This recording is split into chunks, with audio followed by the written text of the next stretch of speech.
Assalamualaikum warahmatullahi wabarakatuh. Perkenalkan, nama saya Faisal, mahasiswa Magister Ilmu Ekonomi MD FEBGM. Yang saya hormati Bapak Amirullah Setiahardi, SEKM PSD selaku dosen pembimbing. Yang saya hormati dosen penguji. Yang saya hormati pihak akademik.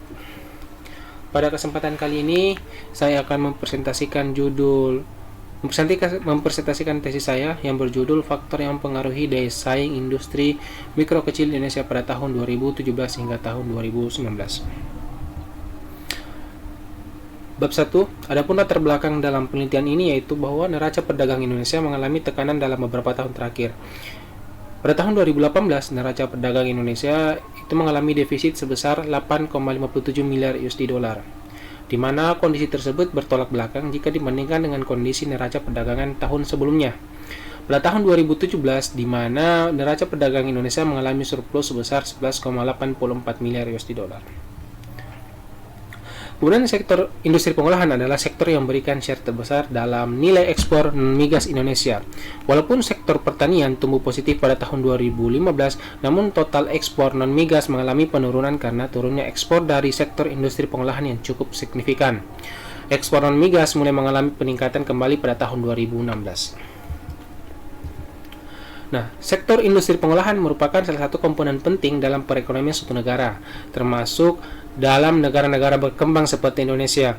Industri pengolahan itu memiliki kontribusi yang penting dalam peningkatan penerimaan yang besar terhadap PDB. Namun sayangnya, belakangan ini sektor industri pengolahan justru mengalami perlambatan pertumbuhan baik dari segi output dan kontribusinya terhadap pembentukan produk domestik bruto Indonesia. Nah, salah satu upaya yang dilakukan oleh industri agar dapat unggul dalam persaingan adalah peningkatan daya saing. Karena daya saing merupakan strategi bersaing yang menguntungkan dalam suatu industri. Suatu industri dapat mengembangkan strategi bersaing dengan cara mencari kesesuaian kekuatan internal industri dan kekuatan eksternal industri tersebut. Daya saing adalah kemampuan perusahaan industri, daerah atau negara untuk menghasilkan pendapatan yang relatif lebih tinggi dan berkesinambungan untuk menghadapi persaingan internasional. Daya saing sangat penting untuk industri karena daya saing memberikan kemampuan untuk tumbuh secara berkelanjutan dan untuk berkompetisi secara dinamis di pasar. Oleh sebab itu, pengembangan daya saing industri, terutama industri mikro kecil, harus mendapat perhatian khusus. Sehingga dalam jangka panjang, arah pengembangan industri dimaksud untuk menciptakan peluang pasar baru di peringkat domestik maupun internasional serta menciptakan kesempatan kerja yang lebih besar. Adapun rumusan masalah dalam penelitian ini yaitu bahwa industri mikro kecil masih mengalami kendala berkaitan dengan rendahnya kapasitas dan kualitas sumber daya manusia, keterbatasan akses terhadap sumber daya produktif, serta tingginya biaya transaksi. Hal ini dapat diamati dari kesenjangan produktivitas yang melebar antara industri menengah besar dan industri mikro kecil, serta tren penurunan kontribusi dalam pembentukan produk domestik bruto. Oleh sebab itu, perlu upaya untuk melihat dari beberapa variabel yang dapat mempengaruhi daya saing industri. Kajian mengenai faktor yang mempengaruhi daya saing, baik dari faktor internal maupun dari faktor eksternal, itu perlu untuk dilakukan kembali karena faktor yang mempengaruhi daya saing tidak bersifat statis, melainkan dia berubah dari waktu ke waktunya.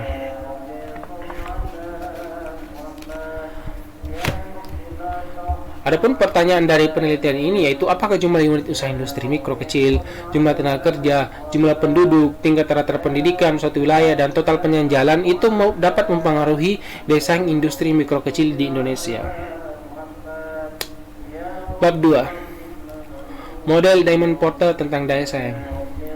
Model Diamond Porter itu memperkenalkan model Diamond Porter itu bahwa daya saing suatu industri itu dapat dipengaruhi oleh 4 komponen.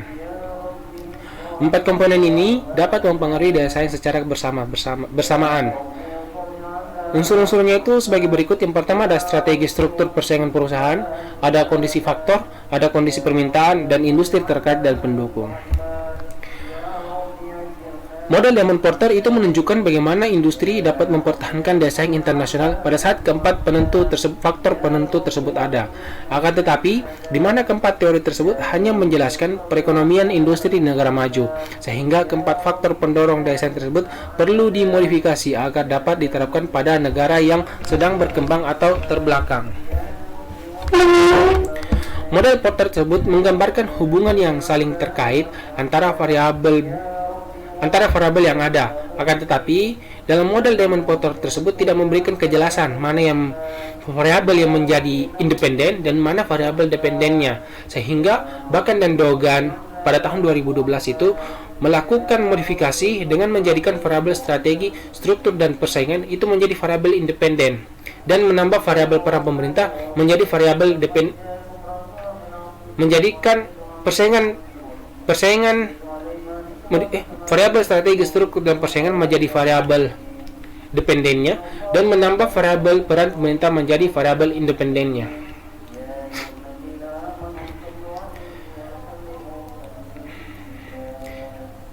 Berikut ini merupakan hasil modifikasi dari Bakan dan Dogan tahun 2012, di mana pada penelitian Bakan dan Dogan itu menambah variabel peran pemerintah pada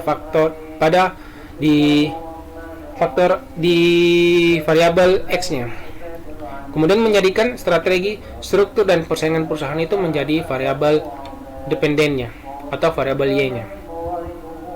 Sehingga konsep penelitian dalam tulisan kali ini yaitu bahwa jumlah unit usaha industri itu, kemudian jumlah tenaga kerja, jumlah penduduk, panjang jalan, dan tingkat pendidikan itu mempengaruhi daya saing industri.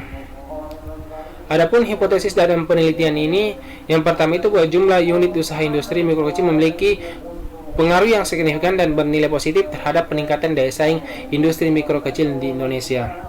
Kemudian hipotesis kedua, bahwa jumlah tenaga kerja industri mikro kecil memiliki pengaruh yang signifikan dan bernilai positif terhadap peningkatan daya saing industri mikro kecil di Indonesia. Hipotesis ketiga yaitu bahwa jumlah penduduk itu memiliki pengaruh yang signifikan dan bernilai positif terhadap peningkatan daya saing industri mikro kecil di Indonesia. Hipotesis keempat yaitu bahwa tingkat rata-rata pendidikan itu memiliki pengaruh yang signifikan dan bernilai positif terhadap peningkatan daya saing industri mikro kecil di Indonesia. Hipotesis kelima bahwa total panjang jalan itu memiliki pengaruh yang signifikan dan bernilai positif terhadap peningkatan daya saing industri mikro kecil di Indonesia. Bab 3, metode penelitian. Untuk datanya sendiri, untuk data yang digunakan dalam penelitian itu menggunakan data sekunder yang terdiri dari pertama itu bahwa output industri dari 34 provinsi dari tahun 2017 hingga tahun 2019. Kemudian ada jumlah tenaga kerja yang digunakan. Yang pertama itu ada output usaha industri per provinsi tahun 2017 hingga tahun 2019. Kemudian ada jumlah unit usaha industri per provinsi tahun 2017 hingga tahun 2019. Kemudian ada jumlah tenaga kerja yang digunakan dari tahun 2017 hingga tahun 2019. Kemudian ada jumlah penduduk per provinsi. Kemudian ada tingkat rata-rata lama sekolah. Kemudian ada total panjang jalan dari tahun 2017 hingga tahun 2019. Adapun sampelnya dari 34 provinsi dengan total datanya itu 102 sampel. Untuk teknis analisis datanya itu menggunakan panel data dari tahun 2017 hingga tahun 2019.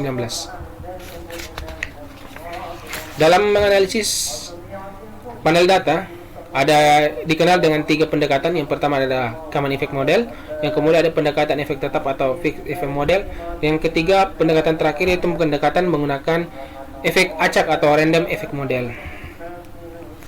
Dalam pemilihan model terbaik antara ketiga model tadi itu bisa untuk memilih mana model yang terbaik antara ketiga model tadi itu bisa digunakan beberapa cara. Yang pertama ada uji Hausman test.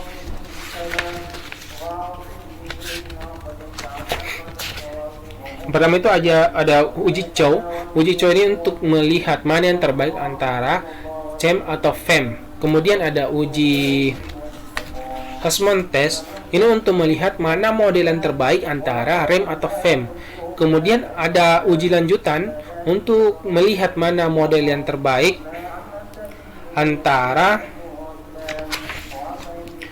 antara random effect model dengan common effect model. Kemudian dalam tulisan ini juga menggunakan model double lock.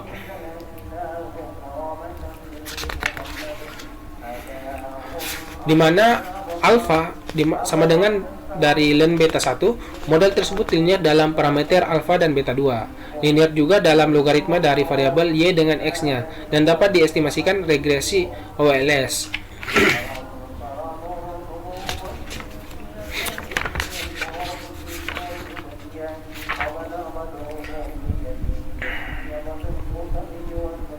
Sehingga dalam model regresi log linear tersebut, di mana masing-masing variabel x itu mengukur elastisitas parsial dari variabel dependen y-nya. Di mana elastisitas untuk xi adalah koefisien dari beta 2, atau apabila x1 bertambah sebesar 1%, maka akan bertambah y sebesar koefisien dari beta 2. Untuk bab 4, hasil penelitian dan pembahasan. Yang pertama itu gambaran umum dari industri mikro kecil di Indonesia, bahwa industri mikro kecil Indonesia itu mempunyai karakteristik yang hampir sama. Pertama, tidak adanya pembagian tugas yang jelas antara bagian administrasi dan bagian koperasi. Kebanyakan industri mikro kecil dikelola oleh perorangan yang merangkap sebagai pemilik sekaligus pengelola perusahaan serta memanfaatkan keluarga atau kerabat dekat sebagai tenaga kerja. Kedua, akses industri kecil terhadap lembaga keuangan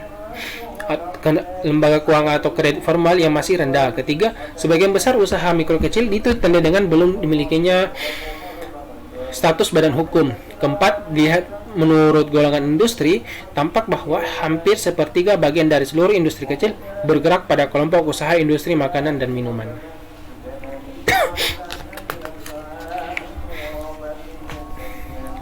Selanjutnya itu sebaran unit usaha industri ini, di mana Pulau Jawa itu memiliki 62%, atau terdapat 62% dari total industri mikro kecil Indonesia. Kemudian ada Sumatera sebanyak 15%, kemudian ada Maluku dan Papua sebanyak 2%, dan Sulawesi 8%, Kalimantan 4%, dan Bali NTB 9%. Dan untuk sebaran tenaga kerjanya, yaitu Pulau Jawa itu masih menempati posisi pertama dengan mampu menyerap tenaga kerja sebanyak 67%. Kemudian ada Sumatera 13%, dan yang paling terkecil itu ada Maluku dan Papua sebesar 1%. Untuk sebaran jumlah penduduk di Indonesia, yaitu di mana 56% itu terdapat di Pulau Jawa, kemudian Sumatera 20%, Sulawesi 7%, Kalimantan 6%, dan untuk Maluku dan Papua sebanyak 3%. Untuk tingkat pendidikan atau rata lama-lama pendidikan masyarakat, di mana Sumatera itu memiliki rata-rata 8,7 tahun, untuk Pulau Jawa yaitu 8,7, untuk Bali NTB itu memiliki rata-rata 7,6, untuk Kalimantan 8,5, untuk Sulawesi 8,4, Maluku dan Papua memiliki rata-rata 8,2 tahun. Untuk total panjang jalan, untuk total panjang jalan di Indonesia, di mana Pulau Jawa itu memiliki 22% dari total jalan yang ada di Indonesia. Kemudian Sumatera 35%, ada Bali NTB 7%, Kalimantan 12%, ada Sulawesi 15%, dan Maluku dan Papua sebanyak 9%. Untuk selanjutnya itu deskripsi data penelitian. Untuk daya saing, untuk nilai minimumnya itu sebanyak 734.689. Untuk nilai maksimumnya itu sebanyak 122 juta.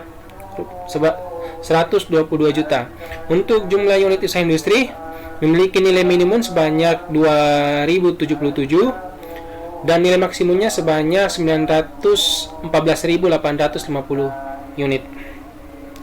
Untuk tenaga kerja industri, yaitu nilai minimumnya itu sebesar 9.449 tenaga kerja. Untuk nilai maksimumnya sebanyak 2.716.163 pekerja. Untuk jumlah penduduk, untuk nilai minimumnya yaitu sebesar 6.071 penduduk. Untuk nilai maksimumnya sebanyak 652 orang. Untuk tingkat rata-rata pendidikan, untuk nilai minimumnya yaitu sebesar 6,27 tahun dan untuk nilai maksimumnya itu sebesar 11,06 tahun. Untuk total panjang jalan, untuk nilai minimumnya yaitu sebesar 3.183 dan nilai maksimumnya yaitu 41.587 km.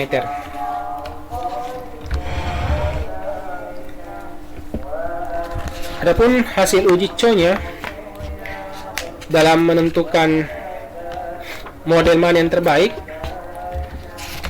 yang pertama itu uji CO. Uji CO di sini menemukan hasil probabilitas nilai F-nya itu senilai 0,021. Uji CO ini itu untuk melihat mana model yang terbaik antara FE dan common effect dan fixed effect model. Adapun melihat dari hasilnya, yaitu bahwa nilai probabilitas tabel tersebut sebesar 0,021 atau yang lebih kecil dari 0,05 atau 5%. Nah, berdasarkan hasil tersebut maka H1 diterima. Maka uji CO menyatakan bahwa model estimasi yang lebih baik adalah fixed effect model daripada common effect model. Nah, untuk uji selanjutnya yaitu uji Hausmann test. Uji Hausmann test ini untuk melihat mana model yang terbaik antara fixed effect model dan random effect model. Adapun hasil yang didapatkan yaitu bahwa nilai probabilitasnya yaitu 0,1998 yang dimana nilai ini lebih besar dari taraf signifikan 5%.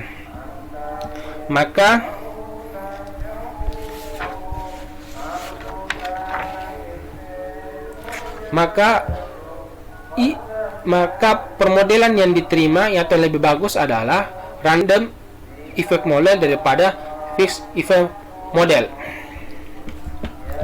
Karena dari uji pertama kita menemukan bahwa fixed effect model lebih baik daripada common effect model, tapi pas uji kedua itu kita menemukan bahwa random effect model itu lebih baik daripada fixed effect model. Maka dilakukan pengujian selanjutnya yaitu uji Lagrange multiplier untuk melihat mana model yang terbaik antara random effect model dan common effect model. Dari hasil pengujian kita menemukan bahwa nilai probabilitasnya yaitu 0,070 yang dimana dari nilai tersebut kita memutuskan bahwa nilai 0,07 ini lebih kecil daripada taraf signifikan yaitu 5%. Maka model yang terbaik untuk mengestimasi penelitian ini yang digunakan dalam penelitian ini yaitu random effect model atau RAM.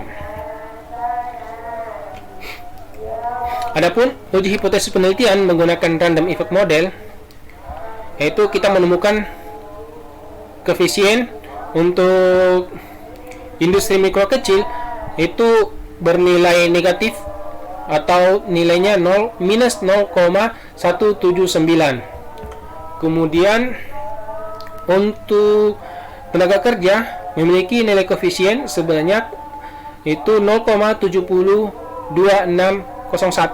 Untuk jumlah penduduk memiliki nilai koefisien 0,61755. Untuk tingkat pendidikan memiliki nilai koefisien 0,655. Untuk panjang jalan itu memiliki nilai negatif yaitu minus 0,2707. Untuk nilai konstantanya yaitu bernilai 1,4375. Uji selanjutnya itu uji koefisien determinasi R2 atau R square, di mana overallnya itu bernilai 0,899 atau sama dengan 89,92%, yaitu permodelan dalam penelitian ini mampu menjelaskan daya saing. Selebihnya yang bernilai 10,08% itu dijelaskan oleh variabel lain yang tidak dimasukkan dalam permodelan penelitian ini. Kemudian ada uji statistik F.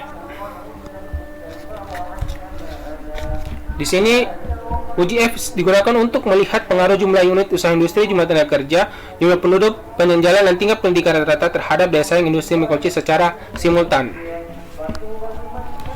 Nilai yang ditemukan yaitu 0,005 yang lebih rendah dari taraf signifikan yaitu 5%.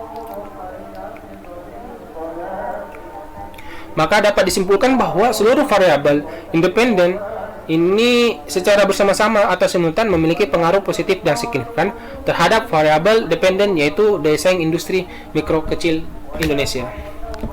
Kemudian ada uji statistik T parsial,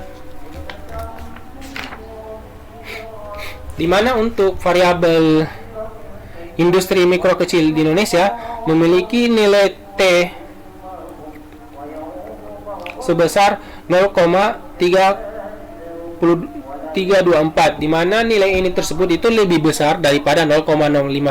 Maka bisa disimpulkan bahwa jumlah industri mikro kecil itu tidak memiliki pengaruh yang signifikan terhadap daya saing industri mikro kecil di Indonesia. Untuk tenaga kerja itu memiliki nilai 0,00, di mana nilai tersebut ini bermakna lebih kecil daripada 0,05 atau taraf signifikan 5%. Sehingga dapat disimpulkan bahwa tenaga kerja itu memiliki pengaruh yang signifikan dan bernilai positif terhadap daya saing industri mikro kecil di Indonesia. Untuk variabel jumlah penduduk itu memiliki nilai 0,00, yang dimana nilai ini tersebut lebih kecil daripada taraf signifikan 0,05% atau 5%, sehingga dapat disimpulkan bahwa jumlah penduduk itu memiliki pengaruh yang signifikan terhadap daya saing industri mikro kecil di Indonesia. Untuk variabel tingkat pendidikan itu memiliki nilai 0,178, yang dimana nilai ini tersebut lebih besar daripada taraf signifikan yaitu 5%, sehingga dapat disimpulkan juga bahwa ini nilai tingkat pendidikan ini memiliki pengaruh yang tidak signifikan terhadap daya saing industri mikro kecil Indonesia. Untuk panjang jalan ini memiliki nilai 0,018, yang berarti ini lebih kecil daripada taraf signifikan 5%, yang berarti ini memiliki makna bahwa panjang jalan itu memiliki pengaruh yang signifikan terhadap daya saing industri mikro kecil di Indonesia. Akan tetapi untuk nilai T-nya itu lebih kecil dari T tabelnya. T tabel dan bernilai negatif.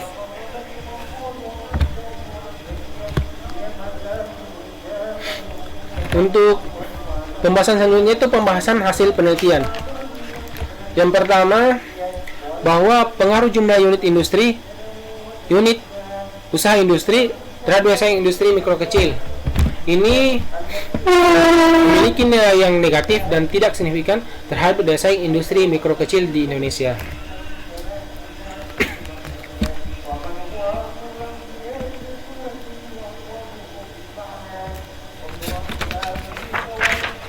Hal tersebut mungkin dikarenakan bahwa karakteristik industri mikro kecil yang cenderung berbeda dengan industri sedang dan besar, karena input di industri mikro kecil itu sebagian besar bersifat intangible atau aset yang tidak berwujud. Kemudian bahwa jumlah industri mikro kecil yang semakin banyak juga itu mengakibatkan banyaknya industri mikro kecil yang kemungkinan akan memproduksi produk sejenis yang sama, sehingga membuat persaingan menjadi lebih sulit di kalangan industri mikro kecil di Indonesia. Kemudian yang kedua itu bahwa pengaruh tenaga kerja terhadap daya saing, di mana kita menemukan bahwa pengaruhnya itu bernilai positif dan signifikan. Seperti yang dikemukakan oleh teori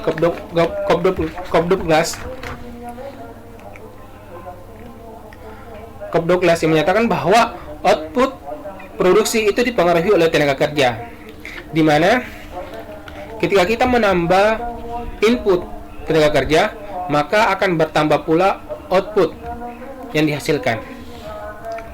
Yang ketiga itu pengaruh jumlah penduduk terhadap daya saing industri mikro kecil Indonesia, di mana hasilnya itu bernilai positif dan signifikan. Di mana kita ketahui bahwa penduduk itu merupakan semakin banyak suatu penduduk di suatu wilayah, maka memiliki kemungkinan besar terjadi peningkatan permintaan terhadap barang hasil produksi dari industri.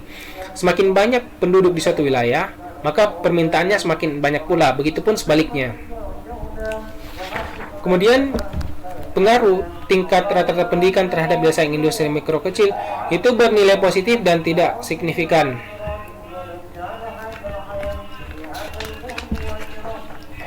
Di mana pendidikan merupakan sebuah sarana dalam meningkatkan keterampilan, pengetahuan, dan kecerdasan. Pendidikan memiliki peran penting membentuk sumber daya manusia menjadi berkualitas agar tercipta pembangunan ekonomi berkelanjutan. Pendidikan tidak hanya sekedar dalam peningkatan kualitas sumber daya manusia, tapi dengan adanya pendidikan dapat mewujudkan iklim bisnis ekonomi. Suatu bangsa dengan pengetahuan tinggi akan mampu berinovasi dan menuangkan idenya mengelola suatu barang atau jasa sehingga produktivitas dapat tercipta. Suatu bangsa dengan pengetahuan tinggi akan mampu dan mendorong masyarakat untuk mengkonsumsi barang yang lebih berkualitas, sehingga dalam penelitian ini ditemukan bahwa tingkat rata-rata pendidikan memiliki pengaruh yang tidak signifikan dan bernilai negatif terhadap daya saing industri mikro kecil di Indonesia. Yang terakhir yaitu pengaruh total panjang jalan terhadap daya saing industri mikro kecil di Indonesia, di mana dalam penelitian ini ditemukan bahwa bernilai negatif memiliki pengaruh yang signifikan tetapi bernilai negatif.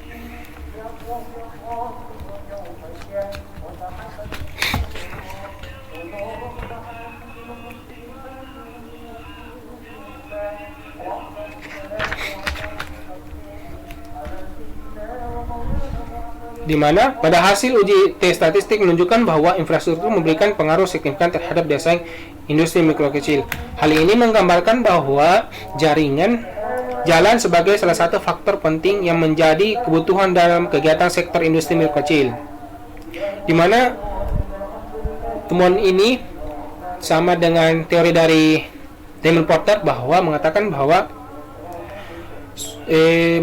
satu keunggulan kompetitif dibangun berdasarkan salah satu faktor utama, yaitu kondisi faktor atau faktor kondisi yang tersedia dalam suatu negara atau wilayah tertentu, di mana sumber daya infrastruktur merupakan salah satu bagian dari kondisi tersebut. Namun dalam penelitian ini menemukan bahwa panjang jalan itu bernilai negatif terhadap daya saing industri mikro kecil.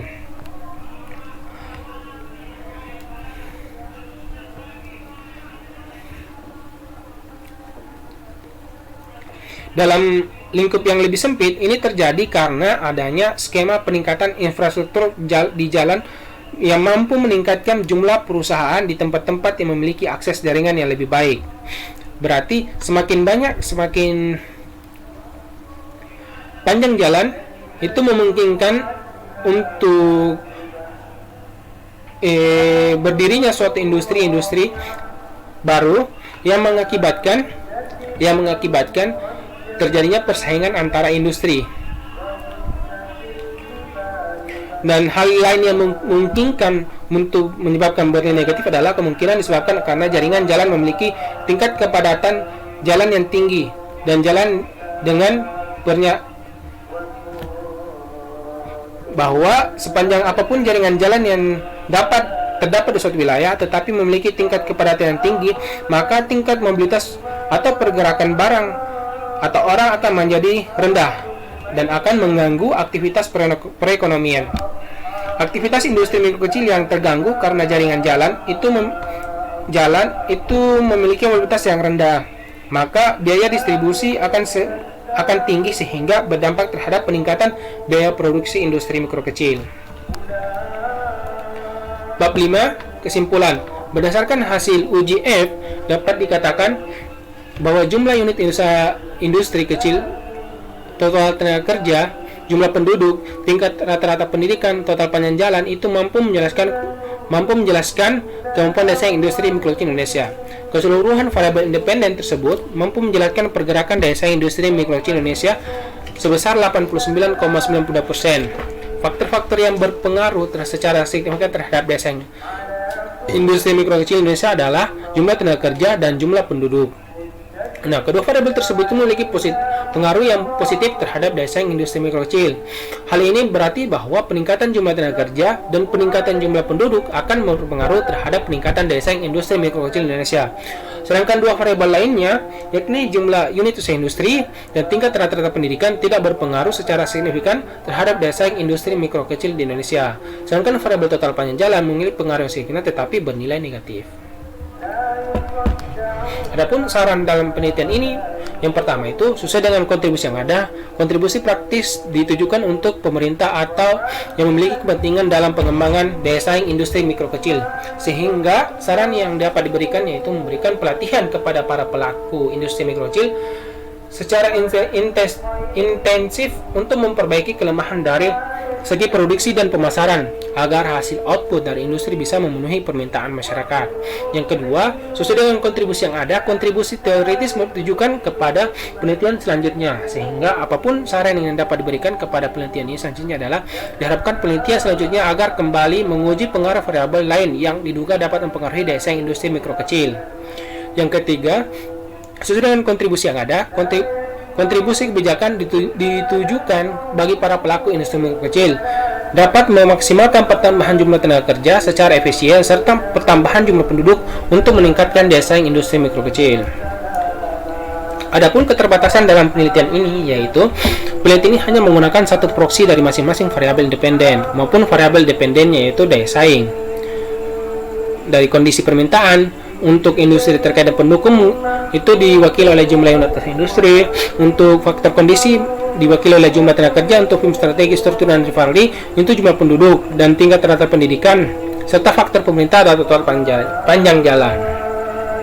Sekian presentasi tesis dari saya.